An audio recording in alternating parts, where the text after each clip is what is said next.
Hi everyone, just a quick video to talk you through the 2-bucket wash method that we refer to in our videos. This one's for our clients that we have done wax protection packages on, and you're looking just to maintain your vehicle in a safe manner by yourself. So the first thing you're going to need is 2 wash buckets and a grit guard. This here is a grit guard. In the first bucket you're going to want water, your pH neutral shampoo solution and a wash mitt.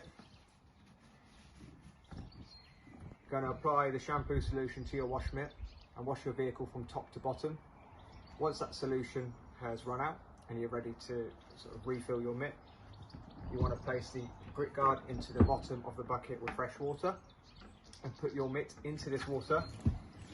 Rinse out any excess shampoo, and by using the grit guard itself at the bottom of the bucket, you're going to put your mitt onto that and scrub both sides of your mitt against the grit guard.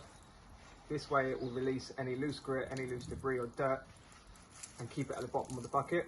You then have a clean mitt ready to go back into your shampoo solution before you put that back on your paintwork.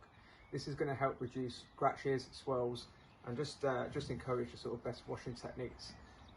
Thanks very much for your time. Any questions, give us a message.